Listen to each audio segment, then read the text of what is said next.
अपना स्पीच खत्म करने के साथ इस तरह के व्यक्ति को बोलने का परमिशन नहीं है। श्री अनुराग ठाकुर जी, श्री अनुराग ठाकुर जी। धन्यवाद सभापति महोदय। पहले ये होता था कि हमारे भाषण के बीच में राहुल जी भाग जाते थे, अब तो ये स्थिति आ गई कि पहले भागना शुरू कर दिया है, क्योंकि जिनको झूठ बोलने की आदत होती है वो ज़्यादा देर टिक नहीं पाते। ना उनके आरोप टिक पाए कभी, ना ये नेता कभी टिक पाए। और उनके भाषण के बाद मैं शुरुआत तो ये कहूँगा, एक अरसा हुआ कि आप नींद से जागे नहीं। कृपया आप लोग कितना बदल गया भारत, हो जाए, मगर आप माने ही नहीं। Kindly I will request to everybody, kindly take your seat. Kindly take your seat. Please. बोलें सर। एक अरसा हुआ कि आप नींद से जागे ही नहीं। कितना बदल गया भारत, मगर आप माने ही नहीं। बात जमी की करते हो, मगर जमी पर उतरिए तो सही। तब के मजबूर भारत से अब के मजबूत भारत की तस्वीर देखिए तो सही। सर ऐसा लग रहा था कोई दंगल में उतर आया है। सर ग्रिप की बात कर रहे थे और अपनी कमजोरी दिखाकर चले गए। इन लोगों ने अपने समय अर्थव्यवस्था को इतना जकड़ा था भ्रष्टाचार के कारण कि दुनिया की लड़खड़ाती चरमराती अर्थव्यवस्थाओं में भारत को लाकर खड़ा कर दिया था। मोदी सरकार आने के बाद लड़खड़ाती चरमराती नहीं, दुनिया की चौथी बड़ी अर्थव्यवस्था भारत बन गया। वो निर्मला जी की मुस्कुराहट की बात कर रहे थे। मोदी सरकार में एक के बाद एक ऐसा निर्णय हुआ है। आज महिला शक्ति को देखिए, देश की राष्ट्रपति भी महिला है और देश की वित्त मंत्री भी महिला है। 9 बार लगातार इतिहास रचने के लिए और देश को बजट देने के लिए मैं ऐतिहासिक बजट पर माननीय निर्मला सीतारमण जी को बहुत बहुत बधाई और साधुवाद देता हूं। केवल बजट ही नहीं दिया, 140 करोड़ भारतीयों को मुस्कुराने का आपने कारण दिया है। माननीय अध्यक्ष जी, मैं आभार प्रकट करता हूं नेता सदन और देश के प्रधानमंत्री मोदी जी का, जिन्होंने मुझे बोलने का अवसर दिया। देश की वित्त मंत्री महिला है और हमारे माताओं बहनों में बजट और बचत की जो समझ है वो भगवान का आशीर्वाद है। वे किचन भी संभालती हैं और सबकी ज़रूरतों को भी पूरा करती हैं, बचत भी करती हैं और भविष्य के लिए योजनाएं भी करती हैं, भविष्य के लिए पैसे भी बचाती हैं।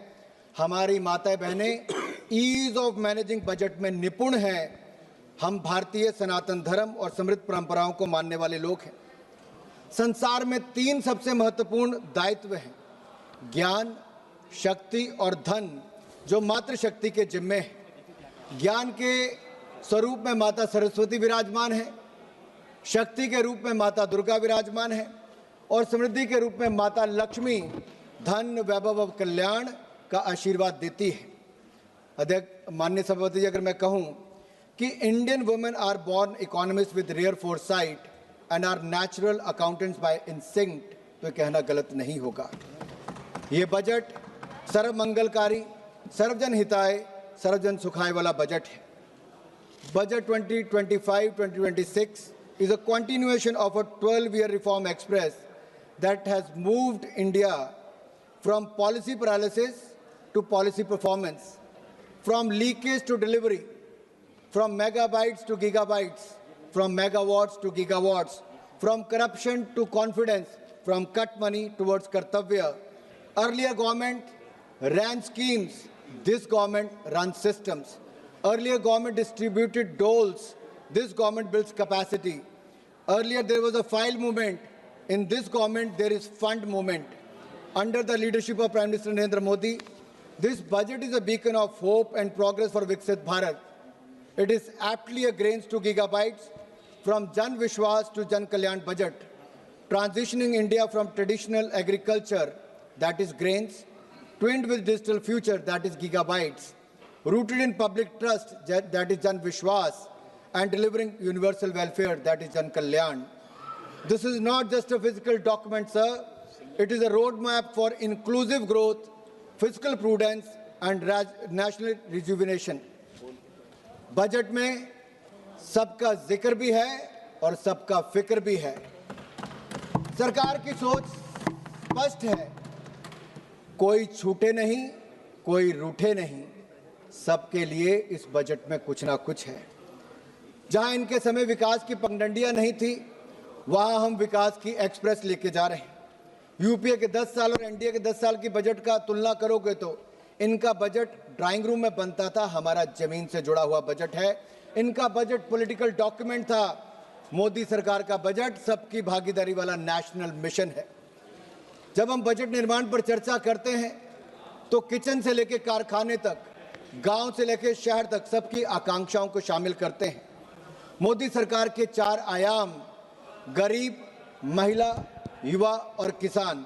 इसका मतलब है युवा की उड़ान, महिला का सम्मान और सशक्तिकरण, गरीब का उत्थान और किसानों की समृद्धि की प्रगति, ये 4 प्रमुख स्तंभ हैं। ये बातों का बजट नहीं, ये वादों का बजट नहीं, ये विश्वास और नवाचार का बजट है। ये विकसित भारत का बूस्टर डोज होने वाला बजट है। हमने इसके 3 कर्तव्य निश्चित किए हैं जो इसका आधार है: उत्पादकता को बढ़ावा, लोगों की आकांक्षाओं को पूरा करना और सबका विश्वास।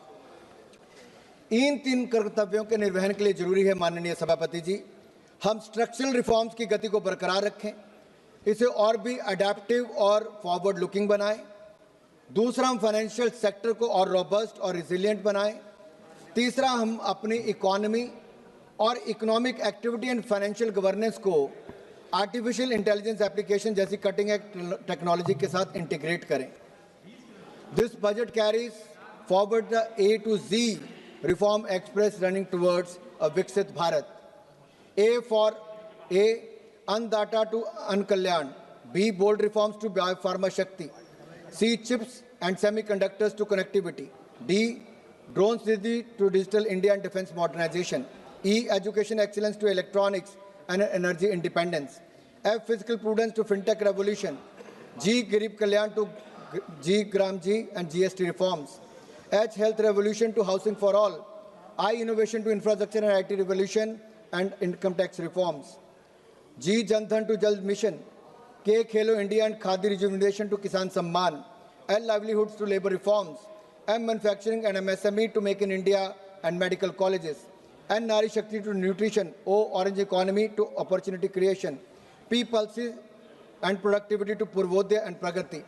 Q, quality of governance and quantum computers. R, railway to R&D and rural revival. S, startup India and stand up India to skill India and Saksham Sugme Samrit Bharat. T, telecom and technology relevation to tech simplification. U, urban transformation to Udan Unnati. V, Vanchit Vikas to Viksit Gram to Viksit Bharat. W, world class infrastructure to waterways. X, ports to X factors. Y, Yuva Shakti to Yugain Bharat. And Z, zero tolerance for corruption to zero poverty Bharat. This reform express has no brakes, sir. 2014 में जब हमारी सरकार आई तो सवाल ये पूछा गया क्या देश में सही मायने में रिफॉर्म्स आ सकती हैं, क्या भ्रष्टाचार मुक्त सरकार दी जा सकती है, क्या गरीबों का कल्याण और गरीबी रेखा से बाहर निकाला जा सकता है। उसका उत्तर था हाँ। और पिछले 12 सालों में मोदी सरकार ने रिफॉर्म्स लेकर आए, रिफॉर्म, परफॉर्म, ट्रांसफॉर्म, इस पर काम किया और जो ऑक्शन और एलोकेशन इन सब में पारदर्शिता लाए और लाखों करोड़ रुपया भारत के खजाने में जमा किया। यही नहीं, करप्शन फ्री सरकार, भ्रष्टाचार मुक्त शासन दिया है तो नरेंद्र मोदी की सरकार ने दिया है। 25 करोड़ गरीबों को गरीबी रेखा से बाहर निकालने का काम किया। मोदी है तो मुमकिन है, ये सब संभव हो पाया है। यही नहीं अध्यक्ष जी, if I have to give you the contrast, the rot versus reform, अगर भ्रष्टाचार बनाम सुधार की मैं बात करूं तो उसमें दिखता है कि इनके समय 2G से लेकर अन्य घोटाले हुए, हमारे समय उस निष्पक्ष और पारदर्शिता के तौर पर उसमें एलोकेशन और ऑक्शन हुआ। कैपिटल एक्सपेंडिचर यूपीए के 10 साल में कुल मिला के 14 लाख करोड़ खर्च हुए। मोदी जी और निर्मला सीतारमण जी ने इसी साल पब्लिक कैपिटल एक्सपेंडिचर 12,20,000 करोड़ एक ही साल में दिया है और पिछले 12 सालों में 66 लाख करोड़ से ज्यादा दिया। यही नहीं, एग्रीकल्चर बजट इनके समय 27,000 करोड़ था, जो बढ़कर 1,67,261 करोड़ हुआ है। पर कैपिटा इनकम इनके समय 74,000 करोड़ थी, आज बढ़कर 2,05,000 करोड़ हुई। गरीबी दर इनके समय 30% थी, जो आज कम होकर 11% हुई। महिलाओं की बात करते हैं, हमने तो महिलाओं के लिए 33% आरक्षण दिया, तो नरेंद्र मोदी जी ने आकर दिया, जो पहले कोई नहीं कर पाया। और यहां पर निर्मला जी ने बजट में, जेंडर बजट में 5 लाख करोड़ रुपए का प्रावधान किया है, जो आज तक का सबसे ज्यादा है। देश की महिलाओं की ओर से मैं मोदी जी और निर्मला जी का बहुत बहुत आभार प्रकट करता हूं। वुमेन लेबर फोर्स इनके समय 23% थी, आज बढ़कर वो 42% हो गई है। लगातार महिलाओं की भूमिका बढ़ रही है, लेकिन राहुल जी की कांग्रेस में महिलाओं की भूमिका ये बढ़ी कि अपने परिवार के सदस्य को तो वहीं खड़े रहने दिया, बाकी महिलाओं को लंबी कतार बनाकर वेल में भेज दिया और वेल से प्रधानमंत्री जी के घेराव करने में भेज दिया कि अगर निष्कासन हो तो राहुल जी चाहते बाकी महिला सांसदों का हो, उनके परिवार पर कोई ऐसा आरोप न लगे। यही नहीं, अगर मैं कुछ बातें आपको इस पे करूं तुलनात्मक के रूप में, यूपीए की सरकार में 2013-14 में डिफेंस का बजट था 1,45,000 करोड़, आज बढ़कर 7,50,000 करोड़ से ज्यादा हुआ। देश को सुरक्षित करने के लिए और आत्मनिर्भर करने के लिए मोदी सरकार ने डिफेंस में रिकॉर्ड बजट दिया है। ग्रामीण विकास के लिए 4 गुना ज्यादा बजट दिया पहले से। इसी तरह से एग्रीकल्चर में 27,000 करोड़ इनके समय बजट था एक साल का, आज 1,62,671 करोड़ है। एनर्जी की बात करते थे राहुल जी, 17,500 करोड़ रुपए आपके समय बजट था, आज 1,09,029 करोड़ रुपया बजट है। स्वास्थ्य आपके समय हाफ रहा था, क्योंकि केवल 37,000 करोड़ रुपए आपके समय बजट था, आज 1,04,599 करोड़ रुपया बजट मोदी सरकार में है। शहरी विकास 24,000 करोड़ आपके समय बजट था, आज 85,552 करोड़ रुपया बजट है। सोशल वेलफेयर, सामाजिक क्षेत्र में आप केवल 6,225 करोड़ देते थे, हमने 62,362 करोड़ रुपया दिया है। इनके समय अर्थव्यवस्था हाँफ रही थी, लेकिन फिजिकल प्रूडेंस क्या होता है हमने कह के किया। 4.5% हमने कहा था फिजिकल डेफिसिट होगा। मैं बधाई देता हूं निर्मला जी को, 4.5 नहीं 4.4% आपने अचीव किया है, आप बधाई के पात्र हैं। और अगले साल के लिए आपने 4.3% उसका तय किया है। यही नहीं अध्यक्ष जी, पिछले साल 50.65 लाख करोड़ का बजट था, इस बार उसमें 5.6% वृद्धि करके 53,47,000 करोड़ रुपए का बजट रखा है, उसके लिए मैं आपको साधुवाद देता हूं। 12 सेक्टरों पर आपने प्रमुखता फोकस किया है, बैंकिंग, आर्टिफिशियल इंटेलिजेंस और टेक्नोलॉजी, उद्योग, स्वास्थ्य, शिक्षा, महिला, पर्यटन, कृषि, रक्षा, ऊर्जा, रेलवे और परिवहन। अब मैं पहला बैंकिंग पर आता हूं। ये जो ग्रिप की बात राहुल गांधी कर रहे थे ना साहब, ये ऐसी ग्रिप इन्होंने बैंकिंग सेक्टर पर लगाई थी कि 12 में से 11 बैंक पीसीए फ्रेमवर्क में थे। यूपीए सरकार में हमारी सरकार आई, मोदी जी 5R रिफॉर्म्स लेकर आए। हमने पिछले 10 सालों में 10 लाख करोड़ की बैड लोन रिकवरी की है, 10 लाख करोड़ रुपए की बैड लोन रिकवरी की है। और इस साल हमारे बैंक 2 लाख करोड़ रुपए से ज्यादा मुनाफा कमाने वाले, अपने आप में रिकॉर्ड है। यही नहीं, अगर मैं जीएनपी की बात करूं, ग्रॉस नॉन परफॉर्मिंग एसेट की, अटल जी जब सरकार में आए तो 16% था, उन्होंने कम करके उसको 7.6% किया। यूपीए की सरकार में वापस बढ़ के 12.3% हो गया। हमारी सरकार में, मोदी सरकार में उसको कम करके 2.31% पे लाए हैं। ये रिकॉर्ड है साहब। अब डिपॉजिट और क्रेडिट की मैं बात करता हूं। यूपीए की सरकार में 88 लाख करोड़ रुपया पैसा जमा बैंकों में हुआ, हमारे समय 2,32,000 करोड़ रुपया पैसा जमा हुआ। इनके समय क्रेडिट 67 लाख करोड़ दिया, हमारे समय 1,81,000 करोड़ दिया। सर, ये पॉलिसी पैरालिसिस इनके समय था, हमारे समय पॉलिसी परफॉर्मेंस है। राहुल जी आर्टिफिशियल इंटेलिजेंस और डेटा की बात कर रहे थे। दुख की बात तो ये है सर सब्जेक्ट कुछ और होता है, बोलते किसी और पे। इनका तो ज्ञान भी नर्सरी क्लास से शुरू करवाना पड़ेगा। इनको ट्रेड एंड कॉमर्स और फाइनेंस में ही अंतर नहीं पता। राष्ट्रपति भाषण पे क्या चर्चा करनी और बाकी का कहना वो राहुल गांधी जी को नहीं पता। सर, हार की नफरत इतनी हो गई है कि सदन के नियमों से नफरत है, स्पीकर से नफरत है, संवैधानिक संस्थाओं से नफरत है, देश के प्रधानमंत्री से नफरत है और अब तो भारत से नफरत शुरू हो गई है इनको। और मन घड़ंत आरोप लगाते हैं साहब। और ऐसी नफरत हो गई है कि 95 चुनाव इनके नेतृत्व में कांग्रेस पार्टी हारी और अगले 3-4 महीनों में सेंचुरी लगाने वाली है हार की। सर, आर्टिफिशियल इंटेलिजेंस की इन्होंने बात की। सर, इनको मैं याद कराना चाहता हूं आर्टिफिशियल इंटेलिजेंस पे। शायद ये भूल गए, जितना मोदी सरकार ने काम किया शायद किसी और ने नहीं किया। 25 करोड़ लोगों को एआई मॉड्यूल्स पे शिक्षित हमारी सरकार इस बजट में हमने प्रावधान किया करने वाली है। समय से पहले उनको तैयार करना चाहती है। एआई इनेबल्ड नेशन हम बनाना चाहते हैं। सर, 2030 तक एआई इनोवेशन हब हमारे यहाँ पे बने। एआई के क्षेत्र में एम्प्लॉयमेंट इनोवेशन आए। 8 करोड़ से अधिक प्रोफेशनल्स की जरूरत दुनिया भर में पड़ेगी और उसकी मार्केट कहीं से तैयार होगी तो हमारे भारत के युवा एआई प्रोफेशनल बनके देश और दुनिया को अपनी सेवाएं देंगे। सर, उसके लिए हमने प्रावधान किया बजट में। सर, उद्योग की मैं बात करूं, एमएसएमई की मैं बात जरूर करना चाहता हूं सर, क्योंकि हमारी जीडीपी में 30% भागीदारी एमएसएमई की है। हमारी एक्सपोर्ट में 40% हिस्सेदारी एमएसएमई की है। और सर, मैं धन्यवादी हूं निर्मला सीतारमण जी का कि 10,000 करोड़ रुपया एमएसएमई ग्रोथ फंड आपने इसके लिए प्रावधान किया है और 2,000 करोड़ रुपया आपने सेल्फ रिलायंट इंडिया फंड के लिए दिया है। इससे हमारे एमएसएमई सेक्टर को बल मिलेगा। और अभी हमारे 6.63 करोड़ एमएसएमई रजिस्टर्ड है। अगले कुछ सालों में 7-7.5 करोड़ से ज़्यादा हो जाएगा। लगभग 27 करोड़ लोगों को रोजगार इसके माध्यम से मिलता है सर।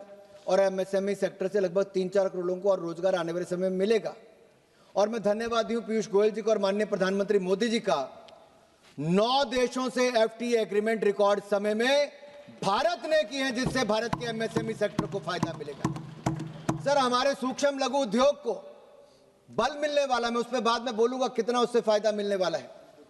सर, मैं ये कहूंगा, नेता प्रतिपक्ष विदेशों में जाकर बर्लिन में आंसू बहाते हैं, एमएसएमई पर घड़ियाली आंसू बहाते हैं। सही मायने में वो भारत को नीचा दिखाना चाहते थे। सर, इनकी सरकार में एमएसएमई को कितना लोन मिला? 12 लाख करोड़ रुपया। मोदी सरकार में 30 लाख करोड़ रुपया हमने बैंकों से दिलाया। इनके समय लोन लेने में 59 महीने लगते थे। हमारे समय 59 महीने नहीं, 59 मिनट में लोन जारी कर दिया जाता है, पैसा दे दिया जाता है। पब्लिक सेक्टर एंटरप्राइजेज में हमने 25% प्रोक्योरमेंट एमएसएमई सेक्टर से करने की बात कही। राहुल जी, आपके समय तो केवल लिप सर्विस दी जाती थी। यहां पे पूरी तरह से सर्विस देने का काम हमारी सरकार करती है। और मैं एक प्रश्न राहुल गांधी जी से पूछना चाहता हूं और पूरी कांग्रेस पार्टी से पूछना चाहता हूं। सर, 2004 से 14 तक वो तो चले गए सर। वो कभी टिकते नहीं, जब हम बोलते हैं तो सामना नहीं कर पाते सर। तो कौन जवाब देगा? वो तो चले सर, गए। सवाल जनता के आपके माध्यम से देश के सामने सर, क्या कांग्रेस का क्या था? सर, 2004 से 14 तक इनकी सरकार रही और चाइना को इंडियन एमएसएमई के विरुद्ध क्या आप लोग सीक्रेट सर्विसेज देते रहे और बदले में राहुल गांधी फाउंडेशन में चंदा लेते रहे? सर, इन लोगों ने जानबूझकर भारतीय बाजार को चाइनीज प्रोडक्ट के लिए खुला छोड़ दिया था। मेरा गंभीर आरोप यह है, क्या इनके समय ट्रेड डेफिसिट 25 गुना ज्यादा बढ़ के $45 बिलियन से ज्यादा नहीं हो गया? भारतीय बाजार को चाइना के लिए किसी ने खुला छोड़ा तो कांग्रेस पार्टी ने छोड़ा था सर। एमएसएमई को डिमोट करते थे, मोदी जी एमएसएमई को प्रमोट करते हैं सर, इतना फर्क है। सर, मैं अगला स्वास्थ्य के क्षेत्र में आना चाहता हूं। इनके समय मात्र 37,000 करोड़ का बजट था, आज 1,04,599 करोड़ का बजट है, जो कई गुना ज्यादा है। सर हमने 3 all India institute of Ayurvedic sciences खोलने का निर्णय लिया है, 3 नए नाइपर खोलने का, 7 नाइपर को और उनकी क्षमता बढ़ाने का, 1000 क्लिनिकल ट्रायल साइट का सर, और 2 नए राष्ट्रीय औषधीय शिक्षा और अनुसंधान संस्थान खोले जाएंगे सर बायोफार्मा शक्ति यानी कि मैन्युफैक्चरिंग हब बायोफार्मा को बनाए, 10,000 करोड़ रुपए का प्रावधान सर हमने उसके लिए किया है। केमिकल सेक्टर हमारे यहाँ पर केमिकल मैन्युफैक्चरिंग के लिए सर अलग से प्रावधान किया है। इंडिया सेमीकंडक्टर मिशन 2.0 की शुरुआत, इलेक्ट्रिक मैन्युफैक्चरिंग कंपोनेंट के लिए 40,000 करोड़ रुपए का प्रावधान, हर सेक्टर को बल देने का काम, मैन्युफैक्चरिंग को बल देने का काम sir NIMHANS institute mental health के लिए हम सर खोलेंगे, 1 लाख एलाइड हेल्थ प्रोफेशनल्स को ट्रेनिंग देंगे सर 10 नए डिसिप्लिन में सर। 17 दवाओं पर सीमा शुल्क खत्म कर दिया और कम कर दिया सर, दवाई सस्ती कैंसर की भी और बाकी भी।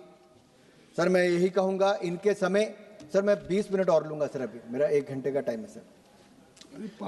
पार्टी के तरफ से 18 लोग जी सर इनके समय सर 60 साल राज किया, केवल 2 एम्स बने। मोदी सरकार ने 10 साल में 16 नए एम्स खोलने का काम किया है सर ये मेडिकल कॉलेजेस की बात अखिलेश जी कर रहे थे, 387 मेडिकल कॉलेज थे सर, आज 760 हो गए। 50,000 MBBS की सीटें थी, आज 1,20,000 हो गई।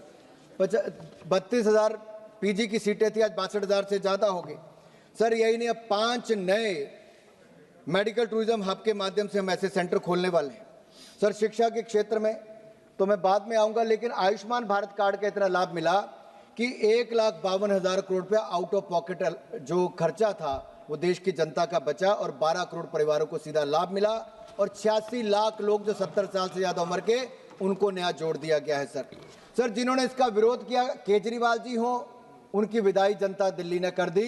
ममता बनर्जी ने विरोध किया था, ममता बनर्जी की विदाई भी वहां से तय है सर। यही नहीं, शिक्षा पर ऑरेंज इकोनॉमी की बात AVGC सेक्टर की हमने वो की, उसके लिए सर 15,000 स्कूलों में AVGC लैब खोली जाएंगी, 500 नए कॉलेज में सुविधा दी जाएगी। बच्चियों के लिए सर, गर्ल चाइल्ड के लिए हर जिले में हॉस्टल खोला जाएगा सर, इसके लिए बहुत बहुत धन्यवाद करता हूं। 5 यूनिवर्सिटी टाउनशिप्स खुलेंगी, नेशनल इंस्टीट्यूट ऑफ हॉस्पिटैलिटी खुलेगा, national institute of design eastern sector के लिए खुलेगा सर। यही नहीं सर, अगर मैं महिला की बात करूं तो हमने पिछली बार से ज्यादा 11.36% ज्यादा इस पर बजट दिया है। जेंडर रिस्पॉन्सिव बजट है सर, और इनके मुकाबले तो कई गुना ज्यादा है। शी मार्ट सर बधाई के पात्र हैं सर। यात्रा देखिए सर महिलाओं की, कांग्रेस के जमाने बैंक खाता नहीं था, मोदी जी ने बैंक खाता भी खोला, सेल्फ हेल्प ग्रुप भी बनवाए, उनको पैसा भी दिया, ड्रोन दीदी भी बनाया, उनके लिए पैसा भी दिया, फिर मुद्रा योजना से फायदा दिया, स्टैंड अप इंडिया योजना लाए, और अब 3 करोड़ बहनों को लखपति दीदी बनाने का लक्ष्य है। 2 करोड़ बहनों को लखपति दीदी बना दिया है, लेकिन इन्होंने तो किसी को लखपति दीदी नहीं बनाया। कांग्रेस ने केवल बैनर पकड़ के यहाँ पे प्रधानमंत्री को बोलने नहीं दिया, उनका घेराव करने का काम किया है सर। ये किसानों की बात करते हैं सर मैं कहना चाहता हूं, MSP इनके समय पे कितना था सर? कुछ नहीं देते थे सर। ये इन्होंने 10 सालों में केवल 5 लाख करोड़ पे MSP खरीद की। मोदी सरकार में 12 सालों में लगभग 20 लाख करोड़ रुपया MSP खरीद पर खर्च किया सर। यही नहीं, PM किसान हमने 4 लाख करोड़ रुपया सीधा किसानों के खाते में डाला, किसान को समृद्ध संपन्न करने का काम किया सर। 1430 रुपया आए थे इनके समय किसानों की, आज 4122 से 303 गुना ज्यादा होगी। स्वामीनाथन कमेटी रिपोर्ट इन्होंने लागू नहीं की सर, हमने लागू की है। Agriculture infrastructure fund 1 lakh crore रुपया मोदी सरकार ने दिया सर, ये हमने किया है, ये कुछ नहीं कर पाए। और यही नहीं सर, ये तो महिलाओं से वायदे करते, हिमाचल में भी किया था कि 1500 रुपया देंगे, 3 साल हो गए कोई 1500 रुपये नहीं दिया, ना कर्नाटक में दिया ना तेलंगाना में दिया। लेकिन जहां जहां भाजपा की सरकारें हैं, मध्य प्रदेश हो, महाराष्ट्र हो या फिर हरियाणा हो, हर जगह समय जो कहा उस पे हमने बहनों को पैसे दिए, उनका सशक्तिकरण किया है। कांग्रेस ने केवल वायदे किए हैं और कुछ नहीं किया सर। हमारे लिए सर नारी शक्ति नमो नमः सर, हमने भारत के किसान को मजबूत किया। और राष्ट्रपति जी ने अपने भाषण में कहा, a prosperous farmer is its first priority for the विकसित भारत। सर अगर आप आंकड़ा उठाकर देखिए, 4 लाख करोड़ रुपया 4,676 लाख मिलियन टन ये प्रोक्योरमेंट इनके समय हुई। हमारे समय 7,109 लाख मिलियन टन प्रोक्योरमेंट हुई। सर बजट हमने 27,000 करोड़ से इनके समय से बढ़ाकर 1,62,671 करोड़ रुपया कृषि का कर दिया। यही नहीं सर, अब हम AI टूल्स लेके आए ताकि किसानों को आर्टिफिशियल इंटेलिजेंस का लाभ मिले। सर हाई वैल्यू क्रॉप से लेके बाकी सब हम कर रहे हैं। युवाओं के लिए सर हमने बजट 1,000 करोड़ से बढ़ाकर सर 4,400 करोड़ कर दिया। सर भारत खेलों में आगे बढ़े, हमने बजट को कई गुना बढ़ाया। 2030 में कॉमनवेल्थ गेम भी हम करवाएंगे और भारत का मान सम्मान बढ़ाएंगे। सर इनके समय एक नारा था कि ओलंपिक, सर कहते थे खेल खत्म पैसा हजम। सर कांग्रेस के समय कॉमनवेल्थ के खेल से पहले पैसा हजम ये लोग करके थे सर, इतना भ्रष्टाचार किया था। अब आप ओलंपिक करेंगे। सर ओलंपिक भी करेंगे सर, 2036 में करेंगे। और यही नहीं सर, मैं एक यहां पे कहना चाहता हूं सर, देश की सुरक्षा की बात आई सर, 3-4 मिनट में खत्म कर रहा हूं। सर देश की सुरक्षा का बजट सर 7,60,000 करोड़, जहां ये आखिरी बजट के 7,85,000 करोड़ रुपया, क्योंकि आप minister of state for defence साथ में बैठे हैं। सर इनके समय आखिरी गांव कहा जाता था सीमा के विलेज। मोदी सरकार ने उसको फर्स्ट विलेज और वाइब्रेंट विलेज बनाने का काम किया, सड़कों से जोड़ने का काम किया, नॉर्थ ईस्ट के राज्यों को रेल से जोड़ने का काम किया, हवाई पट्टियां बना दी सर। और यही नहीं, डिफेंस मैन्युफैक्चरिंग इंडिया में किया सर। इनके समय क्या था सर, 30,000 करोड़ नहीं होता था, हमने 1,20,000 करोड़ रुपया डिफेंस मैन्युफैक्चरिंग किया। इनके समय 862 करोड़ रुपए का एक्सपोर्ट था, हमारे समय 26,000 करोड़ रुपए पिछले साल एक्सपोर्ट किया। सर यही नहीं, जब ऑपरेशन सिंदूर हुआ तो हमारी ब्रह्मोस मिसाइल हो या आकाश डिफेंस सिस्टम हो, पाकिस्तान की जो हवाई पट्टियां थी उनको बैलगाड़ी चलने के लायक भी नहीं छोड़ा सर होम मिनिस्ट्री का बजट लगातार बढ़ाया। मैं बधाई देता हूं अमित भाई शाह जी को और मोदी जी को। आज नक्सलवाद माओवाद भारत में अपनी आखिरी सांसें गिन रहा है। मार्च इसी साल तक सर नक्सलवाद जड़ से मुक्त कर देंगे सर, ये हमारा प्रण है सर। सर यही नहीं सर, अभिषेक बनर्जी जी कह रहे थे कि बंगाल को कुछ नहीं दिया, फिर कहते हैं अच्छा, जब हमने कहा कि डंकुनी से लेकर सूरत के लिए, डंकुनी से लेकर सूरत के लिए फ्रेट कॉरिडोर अनाउंस किया। सर ये किसने किया? हमने किया। लेकिन सर मैं बंगाल की बात इसलिए करना चाहता हूं, वहां के लोगों से आवास योजना हो, प्रधानमंत्री आवास योजना, आयुष्मान भारत योजना हो या फिर मनरेगा हो, इसमें कट मनी की खुली छूट ये इस समय की ममता बनर्जी सरकार ने दिया। सर मैं आपके सामने ये देखिए सर क्या हालत है सर बंगाल की कर दी है। सर ये चार्ट बड़ी स्पष्ट दिखाता है किन किन को पैसा ममता बनर्जी की सरकार दे रही है sir. Sir science and technology 82 crore, youth services 800 crore, IT industry and commerce 1483 crore, लेकिन माइनॉरिटी और मदरसों को 5713 करोड़ रुपया सर। 10 डिपार्टमेंट को मिला के जितना पैसा नहीं सर, ये तुष्टिकरण की राजनीति कर रहे हैं सर। यही नहीं सर, इनके नेता पकड़े गए एक के बाद दूसरा मिनिस्टर। सर मैं नाम नहीं लूंगा क्योंकि नियम के अनुसार नहीं, नेता प्रतिपक्ष नियम नहीं मानते, क्योंकि कहने के LOP हैं, लेकिन शायद वो समझते नहीं LOP का मतलब लीडर ऑफ ऑपोजिशन नहीं, उनको लगता है leader opposing parliament, leader opposing Bharat बन गए सर। सर जब भी बाहर जाते हैं सर ऐसा करते हैं। अब कृपया समाप्त करें। बस सर 3 मिनट में सर खत्म कर। 3 मिनट तो सर रेलवे और सड़क के लिए सर 6 लाख करोड़ रुपए प्लीज समाप्त करें। दिया है। प्लीज समाप्त। और सर यही नहीं सर, इनके समय ये फर्श पर हमारी अर्थव्यवस्था को छोड़ गए थे, आज उसको अर्श तक ले जाने का काम किया है। हमारा और आपका कोई मेल नहीं हो सकता और सरकार चलाना कोई बच्चों का खेल नहीं है। राहुल जी कह रहे थे कि हम लोग नेगोशिएशन का मौका दो। सर इन्होंने तो बगैर नेगोशिएशन के सर जब डोकलाम की घटना हुई सर हमारी सेना के जवानों के साथ डिफेंस मिनिस्टर सर सीमा पर गए, प्रधानमंत्री सीमा पर गए, लेकिन राहुल गांधी बंद कमरे में चीनी डिप्लोमेट के साथ क्या कर रहे थे sir? Rahul Gandhi foundation, Rajiv Gandhi foundation के लिए पैसा जुटा रहे थे। सर आज हम विश्व की चौथी बड़ी अर्थव्यवस्था है सर। सर ये भारत के लिए गर्व की बात है सर, मुस्कुराने की बात है, उल्लास का क्षण है सर। लेकिन सवाल ये खड़ा होता है राहुल गांधी लास्ट टाइम कब मुस्कुराए? सर मैं आपसे पूछता हूं, आपसे तो नहीं पूछ सकता सर, लेकिन आपके माध्यम से बाकियों से पूछता हूं। राहुल गांधी लास्ट टाइम मुस्कुराए 31 जुलाई 2025 को 4:20 पे, 4:20 पे। नहीं, मैं उनको 420 नहीं कह रहा भाई, मैंने उनको 420 नहीं कहा सर, मैंने नहीं कहा सर, मैंने कहा 4:20 पे 31 जुलाई को। सर कैसे? सर जब भारत ने किसी देश के आगे झुकने से मना कर दिया, किसी ने भारत को तलखी में डेड इकोनॉमी कह दिया और इन्होंने हाथों हाथ ले दिया सर, और खुशी में सर ये कह दिया सर भारत डेड इकोनॉमी नहीं, भारत डोमिनेटिंग इकोनॉमी है, डोमिनेटिंग इकोनॉमी है। सर मैं ये कहूंगा सर 7% से ज्यादा की दर से सर हम लोग बढ़ रहे हैं सर। हमने 9 देशों से सर FTA कर लिया सर।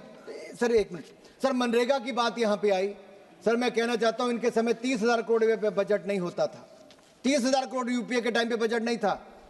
निर्मला जी ने बजट 1,01,000 करोड़ तक एक साल में दिया सर, जो 5 साल तक नहीं देते सर। अब हम विकसित भारत गारंटी फॉर रोजगार एंड आजीविका मिशन ग्रामीण लाए सर, सर उसमें भी 1,25,000 करोड़ का प्रावधान है और 30,000 करोड़ मनरेगा का कंपोनेंट भी दिया है सर। ये गड्ढे खोदने में लगे रहे सर।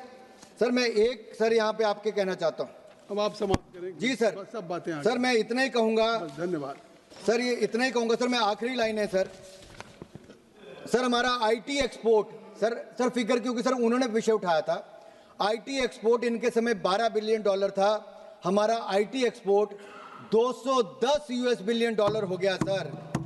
सर यही नहीं, अटल बिहारी वाजपेयी जी ने सर IT के क्षेत्र को बल दिया था और मोदी सरकार ने उसको और पंख लगाने का काम किया सर। हमने tax holiday sir data centre को दिया है ताकि वो क्लाउड सर्विसेज दूसरों को दे सके, इससे निवेश भारत में आएगा, रोजगार भारत को मिलेगा।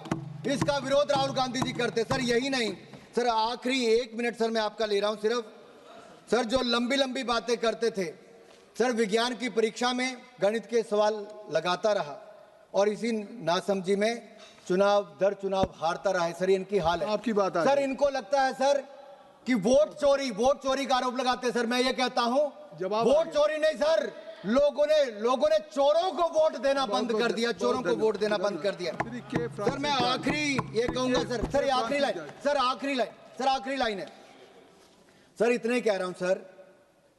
मुझे तो लगता है सर इनकी प्रोग्रामिंग अंकल सैम और अंकल सोरोस ने किया है। जितनी चाबी भरी सैम ने उतना चले खिलौना। इनमें अंकल सैम का सिम कार्ड और सोरेस का सॉफ्टवेयर है, उधर से टाइप होता है और इधर से टेलीकास्ट होता है सर। ये कुछ विजिबल इनविजिबल ताकतें पीछे पड़ी हुई सर। सर ये आखिरी थैंक यू के फ्रांसिस जॉर्ज सर बात, धन्यवाद आप sir. The Honorable Finance Minister in the budget speech spoke. Can I आखिरी लाइन क्या है? आखिरी लाइन क्या है? 1 minute sir, keeping the Honorable Finance Minister in the budget speech, sir. 1 minute, क्या आखिरी लाइन बोल दीजिए प्लीज सर। मैं यही कहूंगा, ये बजट आत्मनिर्भर भारत, इंफ्रास्ट्रक्चर क्रांति, हाईटेक मैन्युफैक्चरिंग, सेवा क्षेत्र नेतृत्व, स्वास्थ्य सुधार, महिला और युवा सशक्तिकरण और समावेशी विकास का विजन बजट है। इसके लिए जितना साधुवाद और बधाई माननीय प्रधानमंत्री मोदी जी के नेतृत्व को और माननीय निर्मला सीतारमण जी को वित्त मंत्री के रूप में दी जाए उतनी कम है। हमारा देश अगले 25 सालों तक लगातार सबसे तेजी से बढ़ने वाली है। Thank you, sir.